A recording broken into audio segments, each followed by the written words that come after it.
Update on the green Civic. Just so everybody's clear, maybe you didn't know, but this car is a bit of a project, definitely a project, but the sole intention of the purchase of this car was to give it to my son. So before I do that, I kind of wanted it to be able to drive up on the trailer. And in order to get it running, there was a lot of work to happen before that even is ready. There was firewall modifications. I upgraded the master, like I had shown in prior videos, going from a 1-inch or going from a 13/16 to a 1-inch, but trying to get the engine situated in here, we ended up running, a buddy of mine came over to help, but we ended up running into a situation where this aftermarket intake manifold on this engine that doesn't really belong in this car anyway, interfered with the master, or the booster rather. So we had to undo the engine from the mounts, pull it forward, remove that back out, and now I'm swapping over the 1-inch master to the factory 97 Civic booster because it's more pancake. I'll show you. So this is the master I tried to put in there, and you can see how thick it is, and that intake manifold was hitting it, versus this guy, which is more spread out and more thin against the firewall. This will clear it because that's what this engine was in the car with this. So I just have to bolt the 1-inch master to this, which it does do, but I was hesitant on doing it because if we look at all this corrosion on this probably OEM original 1997 booster, I was like, man, it's such a pain in the butt to get that to swap out. You got to undo 2 of the 3 mounts on the engine and pull it forward and up to be able to access this. And these are like $100. So I'm like, hey, you know what? I think I'm just going to replace that because I don't want to. I'm not going to do everything on this car. My son's going to end up having to do a bunch of work on it. But I didn't want to have to leave him with something that was just going to have to be done again. And I already did this. So tomorrow I'll get the right booster and I'll get that swapped. We ended up swapping out the broken TPS. I'll show you how we did that. And I went and got a new knock sensor because apparently I keep breaking them. But this is the correct knock sensor for a 97 Prelude, which is kind of what this engine is. But I need a knock sensor for a Civic B16A engine. So I ordered one of those on eBay. So I'll have one of those. But that can get put on with the engine in the car. Not a big deal. So to change out that throttle position sensor, let me go around to the other side here. My buddy Rick actually did this part for me. With the engine in the car, now you could access it, but this is really close up against the firewall. So we ended up just pulling the throttle body off and then swapping that and putting it back on. This has a certain level of adjustment to it. So hopefully we can get that dialed in because you're not really going to be able to access it very easily. You probably could get an Allen wrench or something in there. There's going to be a bunch of things that are going to have to sort out. Quite frankly, whoever did this wiring harness, it's somewhat labeled, but I don't understand their labeling. So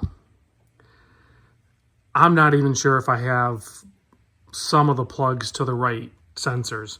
So some of that will end up being sorted out by my son, or if I can figure it out before I send it off or whatever. But there's still going to be plenty of work even after I get it running, because it'll run with some sensors not really fully functioning. I can probably get running without that knock sensor if I'm waiting on that. It just might go into limp mode or something, but I got to get that booster taken care of, get that hooked up, get the engine fully mounted in its 3 mounts, get the exhaust hooked up, get the radiator hooked up and linkage, a few more plugs, and then hopefully we'll start it. We'll maybe hear it run. Swap the head to a different block, head gasket, new timing belt, water pump, all that good stuff. New clutch, flywheel. Slowly getting there. It's taking way longer than it typically would. Usually I'm way faster at this stuff, but I haven't done this in quite a while, like a decade or so. So it's taken me a little longer than I thought it would. Such is life. Took the Camaro for a little drive. Just Getting ready to pull it back in the garage. Of course, you can see the green turd Civic over there. I'm waiting on the booster, as aforementioned. And new vehicle being added to the lineup. More of a daily driver type thing. Even though I don't really need a daily driver, it's just nice to have that extra spare vehicle, whatever you want to call it. So I'll share that with you now, because I'm going to edit, and this will end, and then you won't notice a difference. I have a difference in the timeline. You won't. So you can't really tell. Well, some of you guys will be able to tell. I just purchased a 2014 Toyota 4Runner SR5, so kind of more of the base model, which I'm totally fine with. Doesn't have all the doodads, it's not a limited, it's not a TRD off-road, all that good stuff. This is the first time I've ever owned a 4Runner.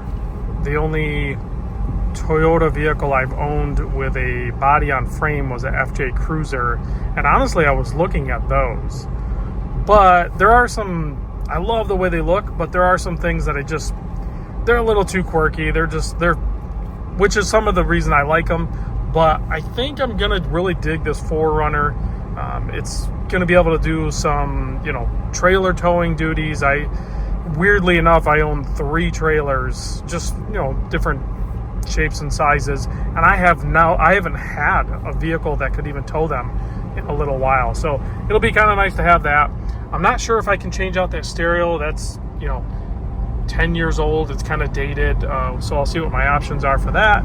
But other than that, it's super comfortable. This one wasn't too far from my house, and the price was reasonable. These hold their value like absurdly well, and it's just because they're so well built. And this one spent a lot of its life in Arizona, so again, there's pros and cons to that, but it was stored inside. But the frame isn't all rusty and crusty like you would typically see on a lot of Michigan Toyota 4Runners or any vehicle really. So the little bit of corrosion that is there, I will be able to scuff it up, clean it up, and protect it, so it should last quite a while. I don't drive my main vehicle. I don't drive it very often, so this one won't get used a ton. The wife, obviously, she could drive this if she wanted to. We'll go do some off-roading, mild off-roading, like tube tracking essentially, but we could take it to Silver Lake sand dunes. We can take it, maybe we'll start doing some like camping out of it. I'm not big into camping, but I think a night or two here and there in northern Michigan would be beautiful, and this would be a perfect truck to do it with. So that's the update. It's, if you can see the color, I believe it's called Barcelona red. I think that's what the previous owner said. It's not a bright red. It's a nice red.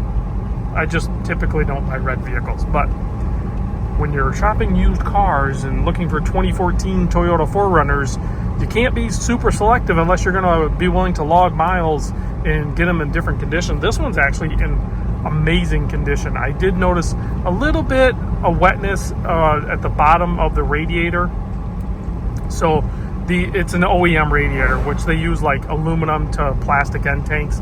I'll probably look at just upgrading, replacing that as preventative maintenance. Other than that, they're pretty bulletproof. So let me know what you guys think, and I'll catch you on the next video. So that was fun. I had to take the plate off for the prior owner, but this is why I typically put some anti-seize in or do stainless steel hardware or something. That screw wouldn't come out. So now I have to drill that and do an easy out, and hopefully I can get it out. One way or the other, I'll get it done. But those are, factory threaded holes in the tailgate, so I'd like to be able to reuse those. But anyway, I got the owner's plate off. He's coming over right now to get it. He needs it. He's picking up a 2024 4Runner. He wanted this generation still before the new ones, they go to 25. They go to that 4-cylinder turbo. So, and he wanted the old traditional style one like he's sold me.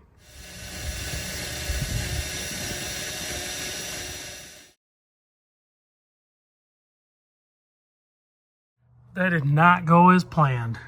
I'll clean those threads up on that one. This one, I ended up having to drill it. I just had to drill it right out.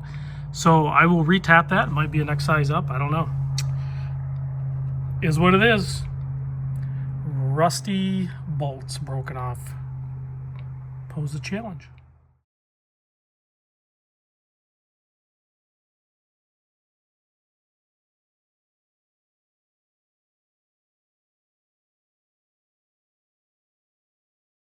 Civic update. So instead of doing a Sunday drive, which I still might do later, I'm just gonna throw together a quick video, and here's the gig I have. That's funny, here's the gig. I just read that from somebody, my buddy Fedora John. But anyway, so the H22 engine and transmission in the car. I had to pull out the Type R booster because it was hitting the intake manifold. So I had to put the factory booster back in. Still went with the 1-inch master. You can still mate those up. So I had to mount that up. I still have to put the pin in the little coupler at the brake pedal assembly. There's a lot of little pieces to hook up. I still have to hook up the fuel, the throttle, miscellaneous plugs. If I'm completely honest, I am struggling a little bit with the wiring harness. So we'll see how I do with that. I had to swap the oil pan. I should have done that before I put the engine in. But I had to pull the oil pan off the old block because that's a better shape. It's non-dented oil pan, and swap it over to this guy. So that's done. Got to hook up the shift linkage, but we do have better clearance back here. I redid all of this firewall modification. The previous owner did it kind of not great. I did it a little better, still not amazing, but better clearance. And then I also cleared out, there was some old mounts. I had to cut off the frame rail down there. And then if you can see, now let me see if I can go down here. That part of the transmission was hitting the car. You can see where I ground down a little bit on the frame rail. So that's not hitting anymore. So I'm trying to make things as right as possible. So today still what I'm going to do is get the half shaft or mid axle part bolted to the block, get the axles in, and get the exhaust manifold or header, whatever you want to call it, on the car and bolted up. That's probably about as far as I'll get. I'm kind of disappointed in myself a little bit. It's been a long time since I've worked on cars like this, and it's just things aren't happening as fast as they used to happen when I was working on these. I mean, I'm trying to think the last time I really worked on one of these was probably like 10 years ago. So yeah, a lot's changed. I'm older and fatter, and so be it. So I'm going to get this mostly buttoned up. I don't know that I'll have it running and driving, and I'm going to load it up and I'm going to haul it over to my son's house. We're going to store it there. It's over by Milwaukee, Wisconsin, and he's willing to like finish it. So worst case scenario, this engine comes back out and we look at doing a K-swap in it, which is probably inevitable that it's going to get a K-swap, but we'll try to get this thing working first. So that's the update on the green turd Civic. So maybe I'll have Junior update if he can get it going. Maybe I'll get it going. I am not holding my breath, I'll tell you that. Like it's not going.